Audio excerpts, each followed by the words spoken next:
শুভ সকাল, good morning বন্ধুরা। আমি অনেক দিন ভিডিও করতে পারছি না, রিলসও বানাতে পারছি না, কিছুই পারছি না।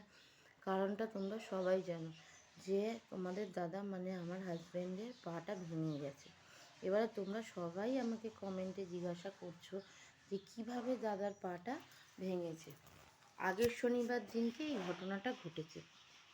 ভালোই ছিল, কোনো প্রবলেম ছিল না। তো দুপুরবেলা ও ওপরে কম্পিউটারে কাজ করতে এসেছিল। কাজ করে আসার পর যখন কাজ হয়ে গেছে, সিঁড়িতে না জল না কিছুই ছিল না, না জামা কাপড় না জল, কিছুই না। তো ও সিঁড়ি থেকে নামছিল, নামতে নামতে কী করেছে, পাটা মানে বাঁ পাটা টুইস্ট হয়ে গেছে। ওই যে ডান পার ওপর পুরো ভরটা পড়েছে, পড়ে পাটা মুটকে গেছে। মুটকে যাওয়ার সাথে সাথে আওয়াজ হয়েছে, একটা কট করে আওয়াজ হয়েছে। কট করে আওয়াজ হতে সাথে সাথে মানে ও তারপর আস্তে আস্তে আমাকে ধরে নেমে চলে এসছে। আমাকে ডেকেছে, খুব জোর চেঁচিয়ে ডেকেছে। দেখার পরে আমি গেছি, দেখে ওই সিঁড়ির ওখানটা দাঁড়িয়ে আছে, বসতে পারিনি। তা যাই হোক, আমি তারপরে আস্তে আস্তে ওকে নিচে নামিয়ে নিয়েছি। নিচে নামিয়ে নিয়ে আসার পর দেখি কি, সাথে সাথে মানে হয়েছে ঠিক গোড়ালির ওপরটা, মানে ওই পায়ের মানে গোড়ালির ঠিক ওপরে জায়গাটা। এবারে আমি ঠিক ওকে ধরে ধরে এনে সাথে সাথে দেখি কি পাটা একদম মানে ফুলে একদম ঢোল হয়ে গেল, মানে সাথে সাথে কিছু মিনিটের মধ্যেই। আমার তো দেখে ভয় লেগে গেছে। তখন সন্ধে হয়ে গেছে, আর কোনো অর্থোপেডিককে আমি পাইনি। তখন আমি ওকে বরফ জলে পাটা ডুবিয়ে অনেকক্ষণ ধরে ডুবিয়ে রেখেছিলাম। ডুবিয়ে রাখার পর তারপরে ভলিনি দিয়ে হালকা করে লাগিয়ে দিয়েছিলাম। লাগানোর পরে ওই ক্রেপ ব্যান্ডেজটা পায়ে জড়িয়ে দিয়েছিলাম। ঠিক আছে, তো অনেক ডাক্তারবাবুকেই ফোন করেছিলাম, তো বললো না, তো শনিবার দিন আর বসবে না, তাহলে একটা আপনি কাজ করুন, রবিবার দিনও সব বন্ধ, আপনার সব এক্স রেও বন্ধ, ডাক্তার অর্থোপেডিক ডক্টরও বন্ধ। তো কী করব। তা রবিবার দিনটা ভাবলাম ওর হয়তো পা ভাঙেনি, ও ওই নিয়েই বাজার, তারপরে মেয়েকে পড়তে দিয়ে আসা নিয়ে আসা সব কিছুই করেছিল। তাই আমি ভাবলাম যে মনে হয় পায়ে মোচ টোচ লেগেছে, হয়তো বলিনি দিলে ঠিক হয়ে যাবে।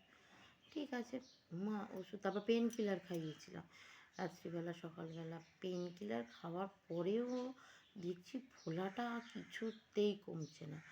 তো আমি ভাবছি এক্স রে না করে আবার গেলে ডক্টরের কাছে, ডক্টর আবার সেই এক্স রে করতে দেবে। এক্স রে করতে দিলে আবার সেই একটা দিন নষ্ট হবে, তো এক্স রে করে যাওয়াই ভালো। তা যাই হোক, তো আমাদের এখানে একটা হসপিটাল আছে, সেখানে আমি সোমবার দিনকে ফোন করলাম যে কখন এক্স রে হয়। তো আমি আমার হাজব্যান্ডকে নিয়ে গেলাম এক্স রে করাতে।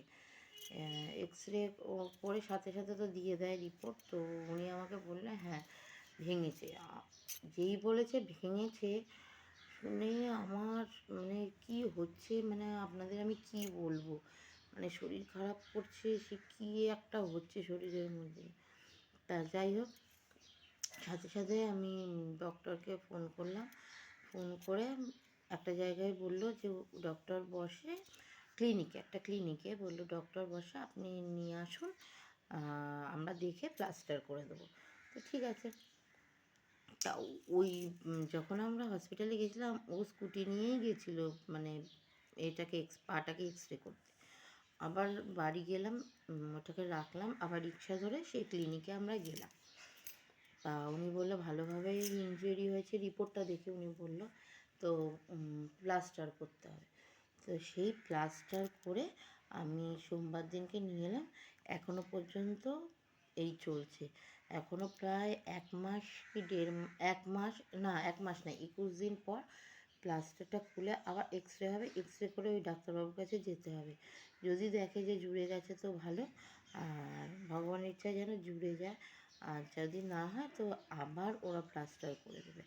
তাই জন্যে এইটাই ছিল একটা বড় কারণ যে আমি আপনাদের সামনে একদম আসতে পারছি না, না রিলস, না ভিডিও, না ফটো, না আপনাদের লাইভ।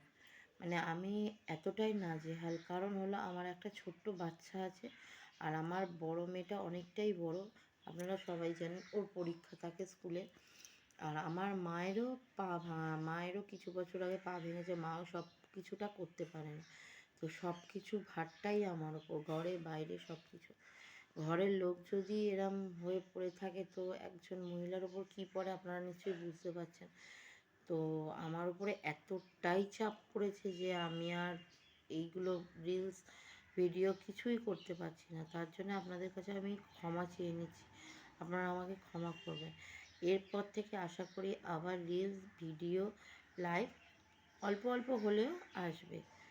ঠিক আছে, আপনারা আমার পাশে থাকবেন, আমাকে সাহায্য করবেন এবং এগিয়ে নিয়ে যেতে একটু সাহায্য করবেন পাশে থেকে। শুভ সকাল, নমস্কার। সবাই সুস্থ থাকবেন, ভালো থাকবেন, আর খুব সাবধানে হাঁটাচলা করবেন, খুব সাবধানে।